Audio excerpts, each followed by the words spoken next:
एक समय की बात है। एक शहर में मनीष नाम का एक लड़का रहता था। मनीष एक लड़की को बहुत ही पसंद करता था। वो लड़की उसी के ऑफिस में काम करती थी। मनीष उससे शादी करना चाहता था। एक दिन मनीष के माँ बाप गांव से शहर आते हैं। वो मनीष से उसकी शादी की बात करते हैं, पर मनीष उसको साफ मना कर देता है। माँ, मैंने यहाँ अपने लिए एक लड़की पसंद कर ली है। मैं तो उसी से शादी करूंगा। कौन है वो लड़की? तू ऐसे कैसे शादी कर सकता है अपनी मर्जी से? हाँ, हमने गांव में तेरे लिए बड़ी सुंदर और गुणी लड़की देखी है। उससे अच्छी लड़की कोई हो ही नहीं सकती। नहीं माँ, मैं तो शीना से ही शादी करूंगा। अच्छा, तो उस मनहूस का नाम शीना है? माँ प्लीज उसे ऐसे मत बोलो, वो बहुत ही अच्छी लड़की है। मनीष के माँ बाप मनीष की पसंद की लड़की को देखना भी नहीं चाहते थे, पर मनीष की जिद के आगे उनको झुकना ही पड़ता है। ठीक है, फिर उस लड़की के माँ बाप से हमको मिलवा। उसके माँ बाप नहीं है। तो कोई तो होगा, चाचा, मामा? नहीं, उसका कोई भी नहीं है। अरे भाई, ऐसे कैसे हो सकता है कि उसका कोई भी नहीं है? ये लड़की का कोई परिवार खानदान का तो पता हो। जब मैंने बोल दिया, आपको समझ नहीं आता क्या? आपको हमारी शादी करवानी है तो करवाइए, वरना हम खुद यहीं मंदिर में शादी कर लेंगे। मनीष की ये बात सुनकर उसके माँ बाप को बड़ा दुख लगता है। उनके गांव में बड़ी इज्जत होती है। बस उसी इज्जत की खातिर वो मनीष और शीना की शादी को हामी भर देते हैं। बस उनकी एक शर्त होती है कि वो 2-4 महीने वहीं गांव में रहेंगे। मनीष ये शर्त मान लेता है। मनीष 1 महीने बाद शीना के साथ गांव पहुंचता है। मनीष शीना को घर के अंदर ले आता है। पता नहीं क्या दिखाई से इस लड़की में, इनकी जोड़ी तो बिल्कुल नहीं जच रही। मनीष के माँ बाप पहले से ही गुस्से में थे, क्योंकि वो इस शादी से नाखुश थे, और अब वो और ज्यादा गुस्से में आ जाते हैं। मुझे ये लड़की कुछ अजीब लग रही है, तू एक बार सोच ले बेटा। आपको तो पहले से ही शीना में कमियां दिख रही थी। आपको उसके अंदर की अच्छाई नहीं दिखती। आप हमारी शादी करवाना चाहते हो या हम वापस जाएं? नहीं नहीं, ऐसा मत करना, वरना हमारी बहुत ही बदनामी होगी। तुम यहीं रहो, हम तुम दोनों की शादी करवा देंगे। बस मुहूर्त के हिसाब से 2 दिन बाद मनीष और शीना की शादी हो जाती है। जैसे तैसे दोनों की शादी हो जाती है और दोनों घर में हंसी खुशी रहने लगते हैं। एक दिन शीना अपनी सास से बोलती है, माँ जी, आप मुझसे नाराज क्यों रहती हो? बताओ, मेरी क्या गलती है? नहीं बहू, ऐसी कोई बात नहीं है। शुरू में जरूर मैं तुमसे नाराज थी, पर अब ऐसी कोई बात नहीं है। अच्छा माँ जी, मैं बोल रही थी कि क्या हम छत वाले कमरे में रह सकते हैं? वहाँ क्यों? ये कमरा बहुत छोटा है तो मुझे बड़ी दिक्कत होती है। ठीक है, जैसी तुम्हारी मर्जी।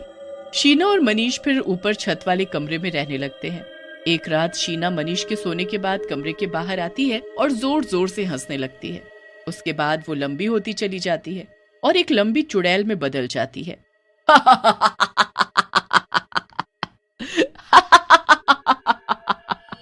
हंसते हंसते शीना एक लंबी चुड़ैल में बदल जाती है। उसके बाद वो छत पर खड़ी होकर पूरे गांव को देखती है। गर्मियां होती हैं, इसलिए ज्यादातर लोग अपनी अपनी छत पर सो रहे होते हैं। शीना बड़े ध्यान से सभी छतों पर देखती है। उसके बाद वो एक हाथ से एक आदमी की चारपाई उठाती है और उसे दूसरे की छत पर रख देती है। उसके बाद वो एक बच्चे को उसकी माँ के पास से उठाकर दूसरी छत पर सो रही एक औरत के पास लिटा देती है। कितना मजा आ रहा है। अब आएगा मजा जब ये लोग सुबह उठेंगे। चुड़ैल पूरी रात सब लोगों को इधर का उधर कर देती है। उसके बाद वो वापस पहले जैसी हो जाती है और अपने कमरे में जाकर सो जाती है। सुबह फिर उसकी आंख कुछ शोर सुनकर खुलती है। शीना और मनीष दोनों उठकर बाहर जाते हैं तो देखते हैं कि गांव में भीड़ हो रखी है। एक औरत दूसरी औरत से लड़ रही है कि उसने उसका बच्चा चुरा लिया। कुछ लोग इस बात को बोल रहे हैं कि रात को वो अपने घर में सोए थे और सुबह वो कहीं और सोते मिले। किसी को कुछ समझ नहीं आ रहा था कि क्या हो रहा है। शीना सब देख रही होती है और धीरे धीरे मुस्कुरा रही होती है। मनीष की माँ जब शीना को ऐसे देखती है तो उसे बड़ा ही अजीब लगता है। ये इतना क्यों खुश हो रही है? आखिर इन सब से इसे क्या खुशी मिल रही है? सब लड़ झगड़ कर अपने अपने घर में चले जाते हैं और मनीष का परिवार भी अंदर आ जाता है। मनीष की माँ पूरी रात लेटी हुई उसी हाथ के बारे में सोचती रहती है। फिर सुबह हो जाती है। सब ठीक हो चुका होता है और सब पहले जैसे घर के कामों में लगे रहते हैं। मनीष की माँ आंगन में बैठी ही होती है कि तभी वहाँ एक चूड़ी वाला चूड़ियाँ बेचने आ जाता है। अरे भैया, रुकना तो जरा। मनीष की माँ शीना को आवाज देकर बुलाती है। इतने दिन हो गए तूने चूड़ियाँ ही नहीं पहनी। चल, इसमें से कोई पसंद कर ले और भर भर कर पहन ले। नई नवेली दुल्हन चूड़ियों में ही जचती है। अब रात होती है और दोबारा शीना ऐसा ही करती है। वो अपनी चुड़ैल के रूप में आ जाती है और उसकी लंबाई बढ़ती चली जाती है।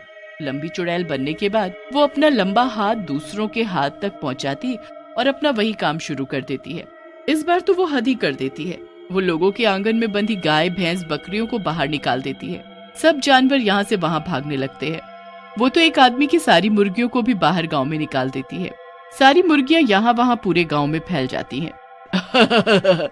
अरे वाह, मजा ही आ गया। ये मुर्गियां यहाँ वहाँ उछलती कितनी मजेदार लग रही हैं। चुड़ैल सारे जानवरों को ऐसे बाहर छोड़कर बड़ी खुश होती है, पर कुछ ही देर में वहाँ हड़कंप मच जाता है। गायों का शोर सुनकर सब लोग उठ जाते हैं। जब बाहर आते हैं तो देखते हैं कि सारे जानवर यहाँ वहाँ भाग रहे हैं। हे भगवान, ये क्या हो रहा है? ये सब जानवर बाहर कैसे आए? अरे भैया, मैंने तो अपनी सारी मुर्गियां अंदर बंद कर रखी थी, ये ऐसे कैसे बाहर आ सकती हैं? सब लोग बड़े ही परेशान हो जाते हैं और पूरी रात सो नहीं पाते। मनीष की माँ भी बाहर ही होती है। वो अपनी छत की तरफ देखती है तो उसे एक लंबा सा हाथ दिखता है। वो घबराकर ऊपर जाती है तो वहाँ जब तक चुड़ैल वापस शीना बनकर अपने कमरे में सो चुकी होती है। अभी मैंने किसी का लंबा सा हाथ देखा था। अब वो वहम तो नहीं था, पर वो था कौन? फिर वो शीना और मनीष को सोते हुए देखती है कि तभी उसका ध्यान शीना के हाथ पर जाता है। हे भगवान, क्या ये सच है? मैंने जो लंबा हाथ देखा वो और ये एक ही है। उसने यही चूड़ियां तो पहनी थी, मतलब वो हाथ शीना का था। हे राम, मुझे शुरू से इस लड़की में कुछ ठीक नहीं लग रहा था। इसके न घर का पता था न रिश्तेदारों का। अब मैं सब समझ गई। मनीष की माँ घबराते हुए नीचे अपने कमरे में जाती है और अपने पति को सब बता देती है। अब दोनों परेशान हो जाते हैं कि कैसे इसकी सच्चाई सबके सामने लाएं कि ये इंसान नहीं चुड़ैल है। सबसे ज्यादा जरूरी तो मनीष के सामने इसकी सच्चाई लाना है। वो एक चुड़ैल के साथ रह रहा है और उसे पता भी नहीं है। दोनों पूरी रात इस बारे में सोचते हैं और फिर एक तरकीब निकालते हैं। अगले दिन जब शीना आंगन में बैठी होती है और मनीष छत पर घूम रहा होता है, तभी उसके बाबूजी छत पर जाते हैं और वो मौका देखते ही मनीष को हल्का सा धक्का मारते हैं। उधर मनीष की माँ जोर से चिल्लाती है ताकि शीना की नजर ऊपर जाए, और फिर बस बिल्कुल वैसा ही होता है। मनीष छत से नीचे गिरने ही वाला होता है, तभी शीना लंबी चुड़ैल बन जाती है और मनीष को एक हाथ से बचा लेती है। मनीष बच तो जाता है, पर वो अपनी बीवी शीना को ऐसे चुड़ैल में बदलते देख बेहोश हो जाता है। जब मनीष को होश आता है तो वो खुद को हॉस्पिटल में पाता है। शीना, शीना, चुड़ैल, चुड़ैल। बेटा शांत हो जा, शांत हो जा। माँ, पर वो शीना, वो चुड़ैल। हाँ, हमें सब पता है बेटा। वो एक चुड़ैल है और तभी उसका कोई घर और कोई रिश्तेदार नहीं है। ऐसा नहीं हो सकता माँ, मैं उससे बहुत प्यार करता हूँ और वो एक चुड़ैल निकली। चुड़ैल किसी की सगी नहीं होती। हम तेरे सामने ये सच लाना चाहते थे, तभी तेरे बाबूजी ने ऐसा किया। मनीष फिर उस रात सोने का नाटक करता है और खुद अपनी आंखों से शीला को एक लंबी चुड़ैल बनते देखता है। उसके तो होश ही उड़ जाते हैं। उस रात तो जैसे तैसे वो निकाल लेता है, पर अगली सुबह वो अपनी माँ से खुद बोलता है कि उसे शीना से छुटकारा चाहिए। मनीष की माँ एक तांत्रिक को घर में लेकर आती है। तांत्रिक अपने मंत्र शुरू करता है तो शीना को कुछ होने लगता है। वो खुद को चुड़ैल के रूप में आने से रोकती है, पर ऐसा हो नहीं पाता। वो चुड़ैल के रूप में आ ही जाती है और चिल्लाने लगती है, ये तूने क्या किया? यहाँ क्यों आया? तू चला जा। तूने इस लड़के से शादी क्यों की? ये गांव वालों को परेशान करके तुझे क्या मिल रहा है? मजा आता है मुझे, बहुत मजा आता है। तुझे अभी मैं सबक सिखाता हूँ, रुक तू जरा। तांत्रिक बस एक फूंक मारता है और चुड़ैल छोटी होने लगती है। धीरे धीरे वो इतनी छोटी हो जाती है कि तांत्रिक उसे बोतल में कैद कर देता है और अपने साथ ले जाता है। मैंने आपकी बात नहीं मानी और क्या हो गया? अब आप जो चाहेंगे वही होगा, मुझे माफ कर दो बस। मनीष के घर वाले फिर उसकी शादी उसी लड़की से कर देते हैं जिसे वो पहले पसंद करते हैं, और सब ठीक हो जाता है।